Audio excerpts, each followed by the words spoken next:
All right. Hi, everyone. Welcome to Spark. My name is Jeff Chiba Stearns. I am a documentary and animation filmmaker based in Vancouver, British Columbia. I work a lot with classical animation techniques, as well as create a lot of films that look at, I guess, multiracial identity as topics. But also my background is part Japanese Canadian and European Canadian. I am fourth generation Japanese Canadian, so Yonsei. And I am very happy to be involved with Spark again this year as helping to moderate this discussion with filmmaker Eiji Han Shimizu. And I'm going to actually do an introduction of Eiji so we can get to know a little bit about his background. So I'm just going to read you his bio. So Eiji is an award-winning filmmaker, publisher, and educator. The focus theme of his work has been our most important emotion of all, happiness. Who doesn't love to be happy?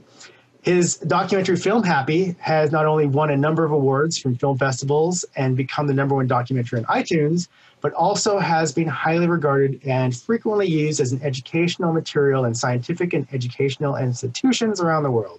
He has also produced a popular TV show on happiness for Japan's national broadcaster and introduced the science behind happiness to the general public. A number of corporations, universities, and NGOs are using his approach to increase the well-being of their members. Eiji was selected into TED residency. He has an MBA from the University of Miami and is certified in positive psychology from the University of Pennsylvania. He is also a certified teacher for Search Inside Yourself, Cultivating Emotional Balance, and Wim Hof Method. He has a website, which is latinsamurai.com, which I'm actually curious, Latin Samurai. Eiji, welcome to Spark. All right, thank you for having me. Great. So the reason we're having this discussion halfway across the world right now is to talk about your latest film, your latest animated feature-length project, True North, which had a premiere at Annecy back in, well, I guess that would have been June. June. This year. So we're very fortunate that Spark is your Canadian premiere of True North. And this will be a discussion looking at the film, some of the inspiration behind the film, and also the technique, because I think the process in which you created the film is very unique in itself. And also, I think, a true testament to accomplishing feature-length animation, because as a lot of filmmakers know, that's no easy feat to accomplish. So that's quite the background, reading the bio. You've got a lot of experience, obviously, with your documentary Happy, and a lot of the education and the teachings that you've done. I guess moving into this discussion, because for those who have just seen True North, obviously it's a very powerful film. It's a very important film, a very important piece of cinema. And it's a story that's often rarely ever told. And I think that, you know, especially using animation as well, because I think with animation, you can recreate the story in a, I don't want to say an easier way, but in a way that's a bit more kind of true to form. So maybe let's talk a little bit of the film, because I think for those who have just watched the film, I'm sure they have tons of questions for you. And I'm going to try to address a lot of what they're probably thinking after watching this film. But definitely, you know, after watching this film, you know, it's hard to sort of walk away not feeling like you've really witnessed a very difficult piece of, you know, not just history, but, you know, something that is ongoing today. So maybe let's talk a little bit about the film. Can you tell me a bit more about maybe what the film is about, from your perspective? And maybe just a little bit about the inspiration and why you wanted to focus on this topic for your film, True North. Okay, so where to start? Probably the easiest way to describe is through the title of the movie, True North. And actually you can see the poster back there. And first of all, putting the North Korean element aside, I wanted to tell the story of a boy who is looking for meaning to his life. Because I guess everybody at some point is wondering why we exist. Why, some people call it we are created. And actually, the main character Johan is looking for that, the answer. And so you can see that the the boy is looking, in the sky and looking for his own true north. Okay, so that's one meaning.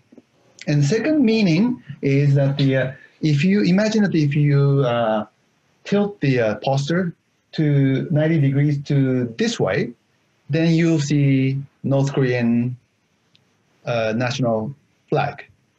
So I wanted to reveal what's going on right now in North Korea, because the stories in North Korean political prison camp really told. And I think it's my responsibility as ethnic Korean, as a documentarian, is to reveal what's going on. So that's the second meaning of True North. And third meaning of True North is that we may think that the North Korean people are brainwashed and then are not very educated. That's why they blindly follow the great leaders. But actually, they are really wise, compassionate, friendly people. So I wanted to reveal that side of True North as well. So there are three reasons why I chose this title. And actually, that kind of sums up my answers to your first question. Oh, interesting. I think when I hear the title, being from Canada, in the national anthem, we say True North, strong and free. Oh, I didn't know.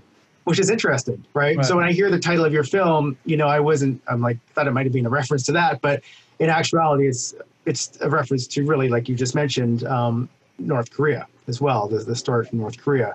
So I know that it's interesting that the national anthem has True North, and also in the film there are only two countries appears, like in North Korea and Canada. So strong connection. Right. Yeah, I did notice when the film opens up, it's actually at a TED Talk in Vancouver, which also sort of lends me to sort of feel like it's a real story, right? Like a true life story, right? Thinking that, okay, this is a TED Talk, right? And then it sort of moves into the backstory, right? So watching it for the first time, I felt like I might be watching a documentary, right? Or I might be watching something that is a documented of true life experience. But before we kind of get into how you constructed the story from a lot of different sources, I'd like to talk about maybe a bit about your own background. You are Korean, but were born in Japan. And I'm just kind of curious about your own personal interest in the story, and how much of this came from, personal accounts, or stories of people who survived the North Korean prison camps. And I guess what that correlation is, obviously knowing that ethnically, you might self-identify as obviously of Korean ethnicity, but maybe of Japanese nationality. I'm not sure how do you see yourself in relation to that? I am culturally Japanese, but ethnically Korean. But my wife is American, and I have lived in Latin America, and I also spent like 7 years in Bali. So I'm like a one-man United Nations. So I don't have a particular the feeling of belongingness to South or North Korea. And for a long time, actually, I didn't want to have anything to do with the Koreans, because growing up in Japan, in my generation, you see things that you don't want to see towards Korean people. Usually, not right now because of the K-pop and all the dramas and movies. Koreans are very popular in Japan, but for a long time, Koreans are considered like second-class citizens. And that was my generation. And my generation before, there's a lot of systematic discrimination against ethnic Koreans in Japan. So seeing that negative image, I first of all, don't speak the language. I wanted to stay away from Korea. And then I was just living this, I was seeing the other side of the world, in the West mostly. But something interesting happened when I was 35. I was working for Japanese media company, and I was doing good. I get paid well, and then people treat me well. But I kind of started feeling the emptiness, and I realized that I think I have achieved a lot of things that the society expect me to achieve, but I wasn't feeling really happy. So I had like early midlife crisis of seeking happiness. Then that led me to the journey to make my previous film, a documentary film on happiness. And after completed that documentary project, I was thinking about what's next. And while I was making the happiness documentary, I also published a series of manga, the comic book. And then these are mostly about the biographies of modern day heroes. What I mean by that is like His Holiness the Dalai Lama, Mother Teresa, Mahatma Gandhi, Che Guevara, all these people who fought for others. And in my definition, they are superheroes, although they don't have, they cannot fly or they can not cast any beings. So I did that series, manga series, and then I also completed the documentary film. So naturally, I thought that it would be interesting to combine these two medium, which is animated film. So I was looking for the right material, and I've been intrigued by human rights protection. So I was looking for some story that needs to be told in the world today. But at that point, up to that point, I never thought about North Korea. I was thinking about Palestine and Tibet and Rohingya.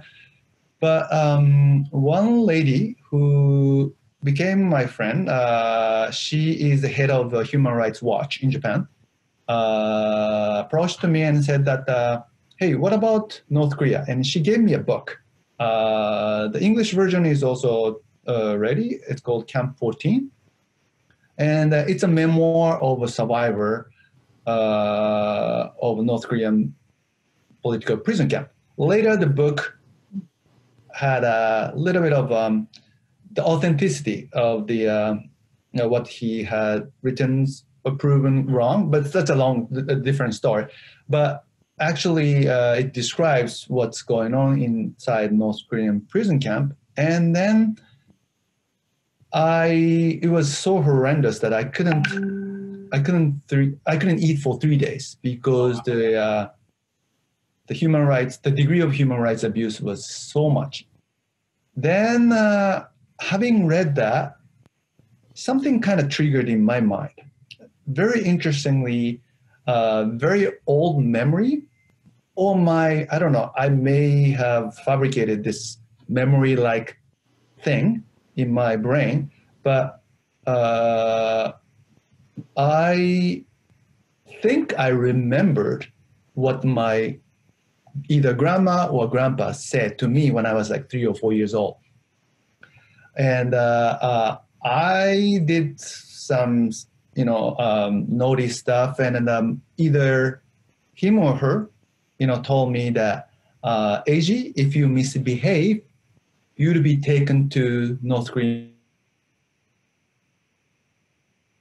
At that point, I didn't know what North Korea was, but I remember that there's a very scary place on Earth.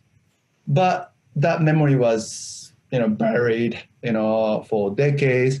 Then, having read the book, The Camp 14, this old memory came back and said that, wow, this is maybe the theme that I need to investigate more and then maybe make something out of it. So after that point, 10 years of struggle, and then I completed the True North. Wow. 10 years. I was going to ask, how long did the process take you? Because obviously with animation, it's a lengthy process, but also just that sort of development phase and that pre-production phase can be very lengthy as well too. I did notice you were kind of running Kickstarters or crowdsource funding to get the project up and running. And I do want to talk about sort of how all that had to come together. Because I know that after seeing a few of the early sort of fundraising videos, the story kind of maybe shifted a bit. I think, or definitely took a different form, or maybe, like I said, became a fictionalized account of a lot of this real life, these accounts, right? These stories. So maybe looking at that, because like I said, when I watched the film, I thought for a long time, I'm actually watching this person's real life story, which I think is maybe what you're aiming for. But also, I'm curious, how much of that story came from actual personal accounts of people who survived these prison camps in North Korea, and how much of it was a bit of your own artistic licensing to be able to construct a dramatic, I guess, narrative with real life sort of inspiration. Was that something that was a challenge for you, or did the story itself of these survivors kind of just make the story come to life, I guess? Mm-hmm. So there are, several books written about North Korean prison camp, although there's no footage that I can use in the film. But there are lots of accounts from the former survivors or somebody who heard stories from the survivors. And also there are books and the illustration from the survivors. So I had some images. And then I also did lengthy interviews with the survivors with the camera and everything. But the like Camp 14, what's been described were beyond my imagination. It was so bleak, so scary and difficult that I thought that it would be impossible to show that in any form of media, because I'll be making a horror film. Unless you like that kind of medium, I would thought that many people will just pull back, because it's just like a tragedy after tragedy and even worse tragedy. So I thought that it would be very difficult to just show as they are. So both aesthetically and then also story-wise, I kind of shifted my focus. Instead of just describing the tragedy, betrayal, discrimination, violence, and all that, I thought it's important to show more humanity still happening in North Korean prison camp. After talking to survivors, I realized that if I really question them, they said after telling me all the horrendous stories, they said that there are some tales, anecdotes of love, compassion, friendship, romance, humor. So I thought it's very important to focus on that. And with that, you can actually kind of balance it out with the sad story. And actually, it's almost like I don't know, Jeff, you have eaten some Japanese sweets. There is a sweet, but sometimes you put some salt on top of it. Then the sweetness gets enhanced. I kind of thought that would be a interesting idea to do that with the film. So I focus on the more human side. And then aesthetically, I wanted to show the characters as realistic as possible, but I want people to relate to these characters. So If I completely follow the description of these characters, I would end up having like super skinny, like skeleton-like characters, which are hard to resonate. If you see it, normally if you see a character in animation, they are like a really plump, nice and cute. I didn't want to go that far, but I didn't want to go to the other extreme, which is like a really realistic, like skinny skeleton-like people. So I was trying to balance it out so that the audience can resonate more. Right. Yeah. And, I think, like I said, watching it, it's a heartbreaking story, but there are glimmers of hope, right, that shine through the film, which, like I said, it definitely takes you on many different emotional journeys as you watch through the film. Obviously you're angry because, it's this family has to endure so much just to survive. And, I think that's a true testament to your storytelling, which is great. But I also want to talk about, this is a huge accomplishment for you to direct. And I read that you edited, you wrote, and you produced, this feature-length animation. And I guess this would count as, is it your first film as a director in terms of a feature-length, especially animation? So I kind of want to move into the animation world, the side of things, because Spark is an animation festival, and I think for any filmmaker, the goal is to always. I've made many short animations myself, but the goal is always to make a feature-length animation. But we know that can take 10 years, as you mentioned. So, what was sort of your kind of move to go into animation for this particular story as your first real, directed film? Is there a love of animation? You mentioned before that you had done a series of manga and that you're a storyteller by trade as well. So I'm curious just about why animation? First of all, some of the viewers would hate me, but I'm not a big fan of animation. Okay. I mean, when I was a kid, I watched tons. That's what Japanese kids do. But after, I grew up, like I really watch animated film. I mean, I watched, I enjoyed the Ghibli movie, but animation wasn't my thing. But like you said, like after having published the comic books, I realized how powerful that is. It's a very strong storytelling vehicle.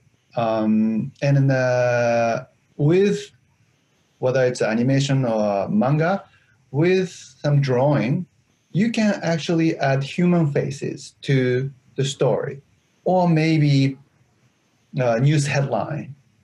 If you just simply read text, it just, you can intellectually understand, or kept in your mind as a statistics. But these numbers don't have heartbeat, the warmth. And I think it's very powerful to add human faces to come them alive. And I wanted to do that. And but in retrospect, had I known how difficult that is to make a feature-length animated film, I definitely would have the second thought. Yeah. So looking at that, how difficult it was to make this film. Let's start from the beginning. How did everything sort of get off the ground for you? Because for someone who hadn't maybe studied animation and didn't even really watch a lot of animation, now all of a sudden you're creating an animation. And like you said, it's a great, powerful visual storytelling medium to be able to convey, this visual storytelling that you're trying to do, especially with the powerful narrative that you've created. So with that being said, how did the film come about? Did you have to find a studio to help you make this? I know that you were trying to do a Kickstarter, but was there financing that came on board at some point? Maybe talk us through a bit of the process of even just getting this film off the ground. Okay. So first of all, I considered myself producer. Mm. You know, that's what I did with the manga series. I didn't draw. I commissioned some of the manga artists to do the story with me. Although I did, you know, I've done a lot of like storyboarding with them and character designs. And also for my documentary film, I worked with my best friend, who is the director of the movie, The Happy. Mm-hmm. So I was not the completely like artist side. I was putting a producer, I mean, businessman hat, Right. you know, before True North. But so initially, when I heard from this, you know, the head of the Human Rights Watch Japan about North Korea, I was thinking that, okay, I'm going to produce the film, you know, with somebody else's money and somebody else with a different director, you know, putting pieces together. Sure. So I did that, but it was extremely difficult to, for instance, raise money with the subject matter that I dealt with. You know, there are lots of movies and lots of people who want to fund sci-fi animation, or we call it moe in Japanese. Like I don't know, some people hate me saying this, but a bunch of animated film in Japan with the characters has purple eyes and then the blue hair, Right. you know, and then carrying bazooka. You know, lots of people would support that because they can see money, Right. popularity. But I have decided to make an important film rather than popular film. So it was difficult. You know, I pitched the project to, you know, some people and organization in Japan, Korea, and America. But nobody, I mean, everybody got interested in it because they thought that it was a worthy cause, but they ended up saying no. And but I had one exception. Like there's a big studio down in LA. Got interested in the project. They wanted to be on board, but suddenly I stopped hearing from them, and that was when the Sony got cyber attacked by North Korea upon release of the interview, the comedy. Okay. Right. Mm-hmm. You know, nobody can mess with our great leader, so they got cyber hacked. So suddenly after that incident, this big studio just stopped communicating with me. I thought, oh my God. Up to that point, I was looking for money. I was trying to raise money. That was my focus. But I shifted my strategy to seek how I could make a quality movie with the least amount of you know, the resource. So because up to that point, my heart was completely driven. Like I felt that I need to make this film and then let the world know about it. So I thought that, okay, eventually I wanted to find somebody's money, but I initially inject my own resource, my own money to make the film, but I don't want it to waste. So I was looking for, you know, a studio or collaborators who can, not cheap, but who can make the make it happen with very affordable, Right. You know, the investment. Then I relocated myself to Indonesia. Mm. Right. And I got to know a very talented the team of Indonesian animators. Then I thought that, okay, if I, you know, I don't have money to hire a script writer. So I started started writing on my own. And then little by little, I find a ways to come up with a great story, but not wasting money left and right. Right. Yeah, and then I know that the many of the viewers are experts in 3D animation, and my film, I'm not proud of the technicality. There's so many technical glitches that you can point out, especially if you see it twice, like, oh my God, this is, I cut a lot of corners, but I think that was the price to pay. I cannot, ideally I have a unlimited amount of budget so that I can make Disney or Pixar kind of movie, but this is extremely low budget film. So, yeah, talking about the process of animation, and it being 3D computer animated. Were you using? I think I read somewhere you were using like an engine, like a steam engine, or like a locomotive, but no, but like the a rendering engine. Like, were you using any? I think to sort of streamline. Because the style itself is very sort of, I guess there's a lot of polygons, would you say? Like the sort of, it's not smooth, but sort of a bit rigid in place, but it becomes sort of an aesthetic, right? The aesthetic that you've chosen for the film, that over time I start to really sort of gravitate. I think in the beginning, maybe it's a bit like, okay, I haven't seen this before, right? It feels, I don't say like a video game, but it has a bit of a feel of that. But over time, you get immersed in it because the story is strong and the characters are strong and you're developing those characters, that it sort of just starts to work, I think, which is interesting. How did you decide on that style? Was it because of the limitations, like you said, of the budget, or just because stylistically that's what you were going for, and it worked for the story? Okay.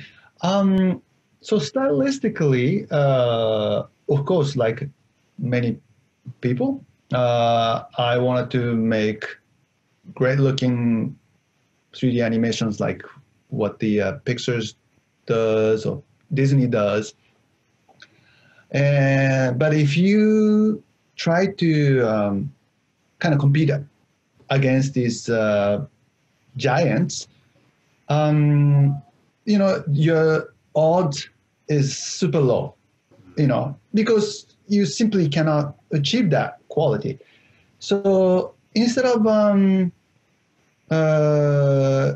being on the sort of like a kind of ring, like the battlefield, I thought it's better to create a different battlefield so that you cannot be compared, as like orange to orange. Like, I have to create, right. I have to become the apple and orange. So I intentionally changed the look of it. Instead of having like a really smooth surface, very realistic, as you can see, like, I don't know how to call it. At our studio, we call it origami look.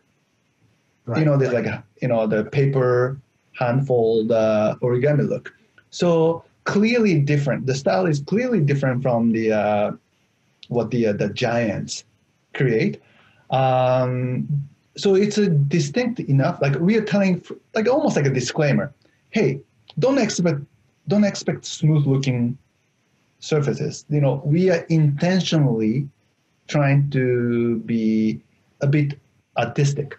Mm-hmm. So I think, but the degree is important. If I do too far, then mainstream audience would say, oh, this is too difficult. This is too artsy. So we have to find a fine balance, not going too far with this unique style, but not close enough to the mainstream giants. Right. And I guess the one thing that I was curious about too, watching the film, is you chose to use English as a dialogue within the film. Now, I'm assuming I wasn't watching a dubbed version. The actual film that you created is actually in English language with sort of elements of Korean that kind of come through. Now, what was the choice behind that? I'm curious. Is it more for mainstream audiences, or more that it just you wanted it to be more universal? So actually, it's an English movie, and right now I'm adding Japanese subtitles. We have Tokyo International Film Festival at the end of this month. We'll screen my film. So it's interesting that it's a Japanese movie created by a Japanese director, but I made the film initially in English. So then adding foreign subtitles. The reason why I chose that was that like you said, I wanted to reach out to the wider audience because although it would be easier to just focus on the Japanese market and then later, adding the English subtitles, but I wanted to create a bigger impact regarding this human rights violation issue, and of course, English is the most widely spoken language, and despite my the lack of fluency, I thought that I should address the issues in English first of all. Okay. Yeah, I'm curious because in the film, the characters are from Japan. And I know there's a bit of a backstory there, one that's maybe not so explained in the film, but just asking you for my own curiosity, what is the story of Japanese that went to North Korea? I know there's a sort of a background there. Do you mind explaining that a bit? Okay, so during the World War II, Japan occupied, Korean peninsula. And back then there was no south and north, like it's just like a peninsula and one nation. And lots of Koreans are taken by the Japanese militaries, whether they ended up in the battlefields or some,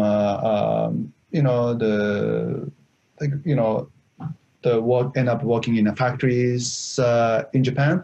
Many of them were forced to come to Japan and elsewhere. And my grandpa's, my grandpa on the mother's side was taken and then, started having a family in Japan. And my mom, once these Koreans are brought to Japan, they are treated as kind of like, second-class citizens. They didn't have health care. There's a systematic discrimination against them and violence. So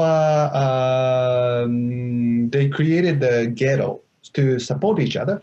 And then often, because they don't have any alternatives, many of them started kind of like a mafioso type of activities, as well as some decent living and earning. But the Japanese government started seeing that, after the war, they realized that they needed to get rid of these ethnic Koreans.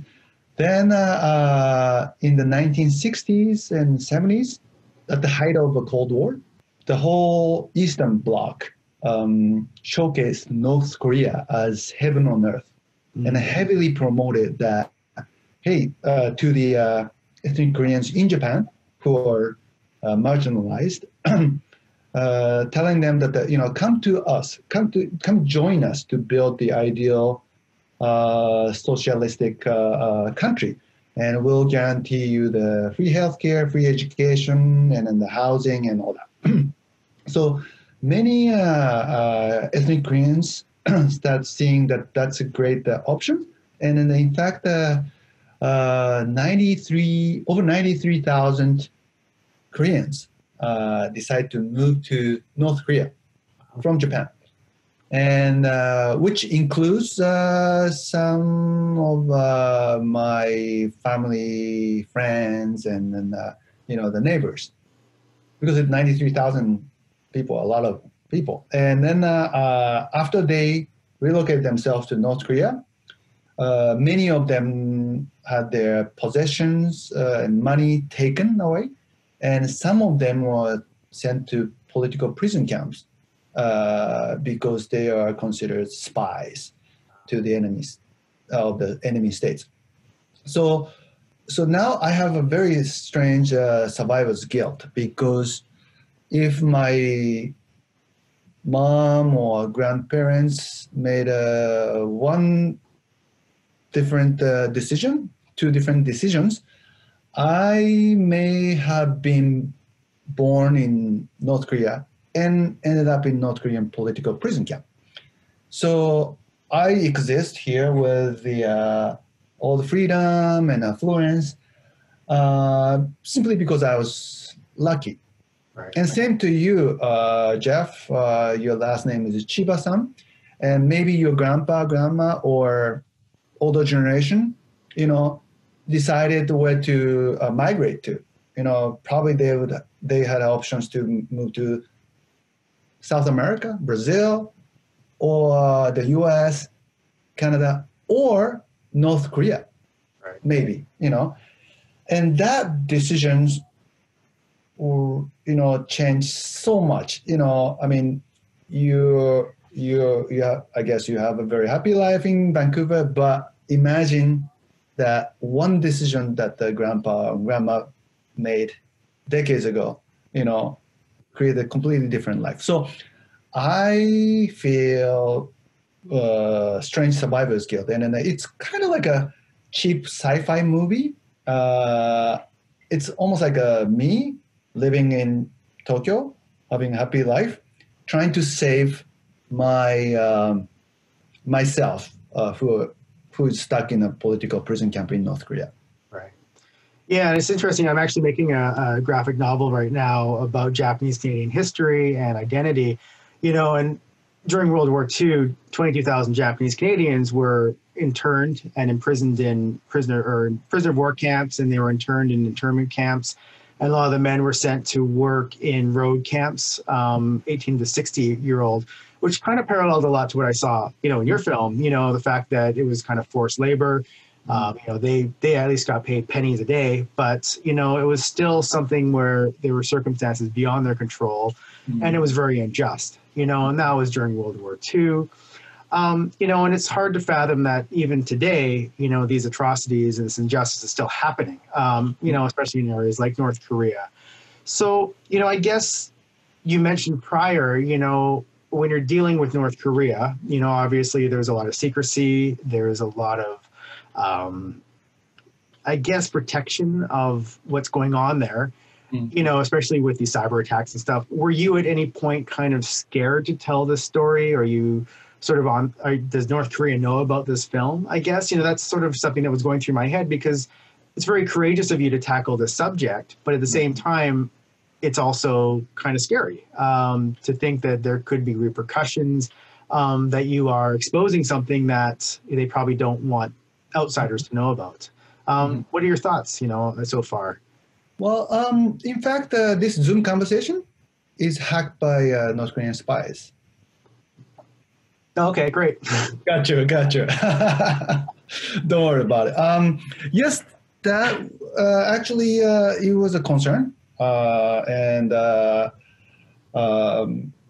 my family and happy with it. But this is my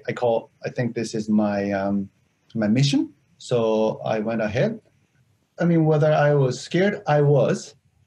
But come to think of it, there are over 120,000 people detained in political prison camp, enduring forced labor, starvation, execution, torture, and all that. And this is just me, chickened out. But if I can make significant impact, that's a good bargain. 1 against 120,000. It just happened to be me, but I think this film and this cause is bigger than myself. So whatever comes. But North Korean people and the regime the North Korean regime is very smart. If they do anything against me, physically or whatever means, in a way, they are admitting that, yes, this Japanese dude is right. The prison camp still going on, and then we are, we are killing these people. So it's interesting that, if they make some, so I don't think they'll take any harm. And if they did, that can be a good free publicity. So yes, I'm hoping that, and then importantly, in the film, I'm not directly accusing the North Korean regime of the human rights violation. I'm not talking about anything political in the film. My discussion is not that. I don't know if the unification is good, or getting rid of the great leaders are good, or keeping them and inviting them to the world stage is good. I don't know. That's diplomat's job. Mm-hmm. And then for that, people can argue whether it's A or B or C. I don't want to get involved in that because I don't know the right answer. But I am 120% certain that if children are forced to work, starving to death, that is undoubtedly wrong. Right. Whether some political experts or the people from left or right say otherwise, I can say, you shut the fuck up. The kids are being killed, that's wrong, no matter what. So the message of my film is that, I hope that they don't, the North Korea would take it as an offense, because I'm not talking about anything political. I'm talking about humanity. Right. And what's great is that you've had quite a large, release in terms of film festivals. Annecy is, the biggest animation festival in the world. And you premiered there, which I think, is for any filmmaker a huge accomplishment. Now, I guess having that premiere and getting some, Hollywood Reporter did a write-up and a review, you're getting a lot of attention. What are some of the what's the early response been for you? Has it been positive? Are you finding there is any backlash, or are you generally finding that there's a lot of support for the film? Interestingly, I have two different opinions. Some people really love it, which I appreciate. Some people think that the animation is not fine enough, and they found that the dialogue funny, and then there are lots of people. Two different camps, and sure. Interestingly, I tried kind of not to hear the negative comments, just focusing on the positive feedback.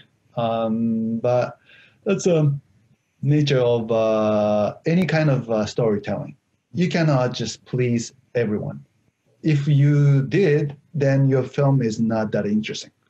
You sometimes have to create the, endure with criticism. But because your story is controversy, some people get upset, and many people love it.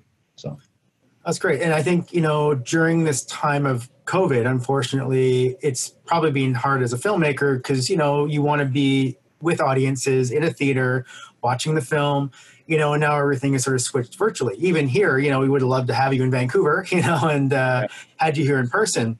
So how have you felt, as a filmmaker navigating this time, especially with the release of your film, having to do it virtually, not being able to, maybe you'll have to sort of think about a theatrical, how has it affected distribution offers, or has it? I'm kind of curious about that side of things in terms of the marketing and promotion and audience engagement for you as a filmmaker, dealing with being a filmmaker in the time of the pandemic.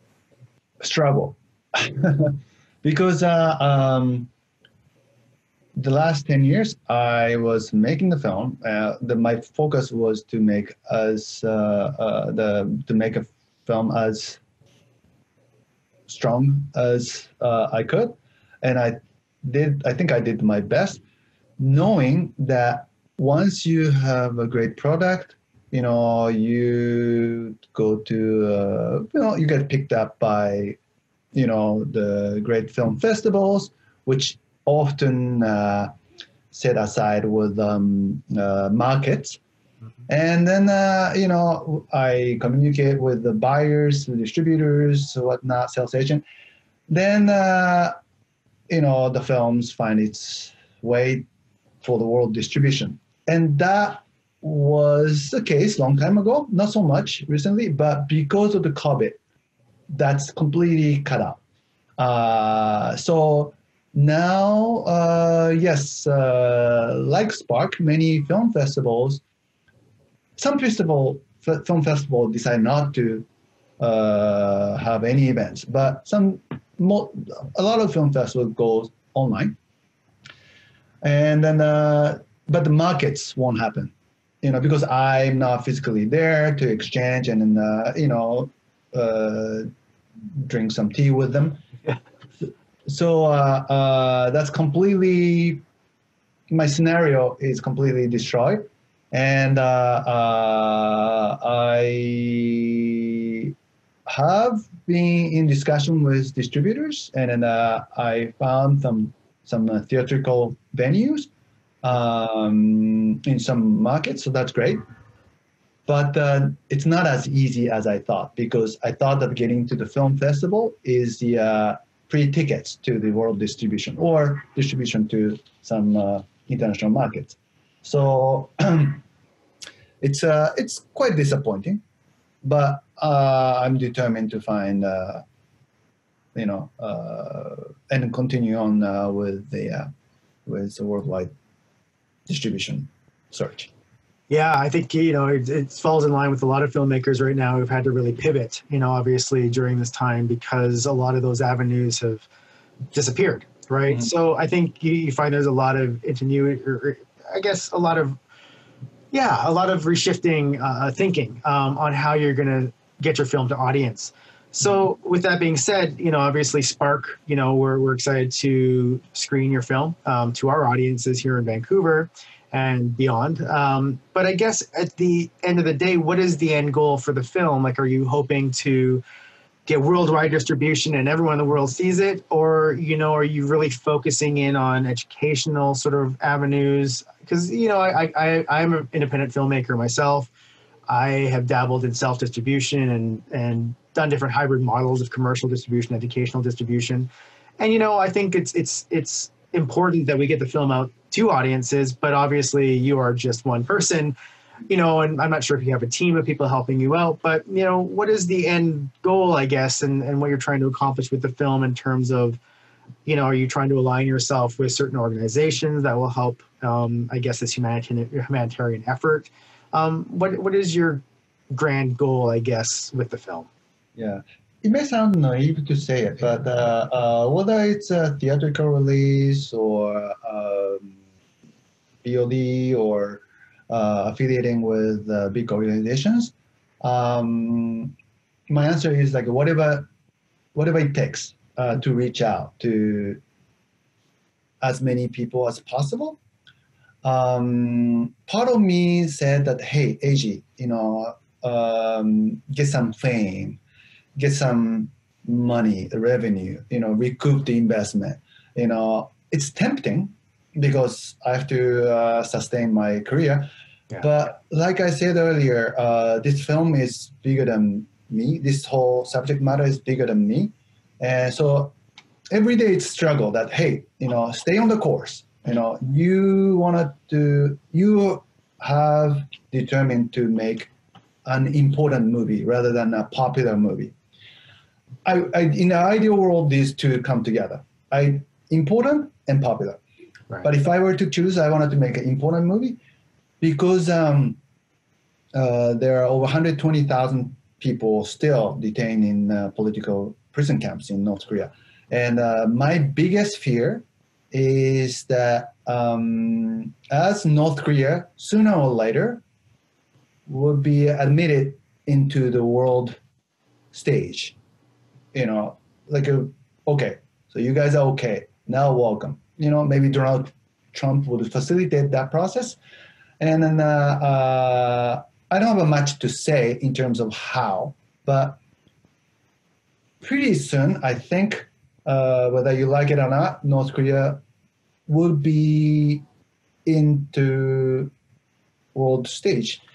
And at that point, my biggest fear is that, like the Nazis did during the World War II, anticipating that they are going to lose, they try to get rid of all the evidence of war crimes, including a bunch of prison camps, concentration camps, and the lives that are still surviving in these facilities. They're trying to eradicate everything, or clean up. Then once the world comes to them, hey, sorry what I did, but we are now clean. And that is my main concern. And then I think the film, the True North, works as a deterrent if it's widely viewed and then spread, because some kids in Nigeria, know about North Korean political prison camp. A nurse in Argentina, loves my character who are stuck in the North Korean prison camp. If everybody sees it and pressure their leaders to not to neglect, to acknowledge the existence of this prison camp through the film, then I think it would work as a deterrent, because the leader may say, it would be nice to clean them up, but because so many people in the world actually know that exists, we don't, just release these prisoners. So that's my end goal. That's great. I think that's a really nice way to end this. And I think, like I said, you made a very powerful film, a very important film, especially for our time. And I really wish you all the best, on your filmmaking journey. Obviously, it's a lot to release a film during this time, but I also think that it opens up to many more opportunities for people to see it globally through online formats and online streaming. So I hope you're able to tap into those channels. And also we're very excited that we get to stream your film at film festivals and help build that buzz for you. So yeah, again, a great pleasure chatting with you today. And we really look forward to sharing True North with the audiences of Spark. And I look forward to sort of keeping afloat with your journey and seeing where it takes you, and wishing you all the best of luck with your future distribution. Okay, thank you, Jeff. Arigato. Arigato. All right. Thanks, Eiji.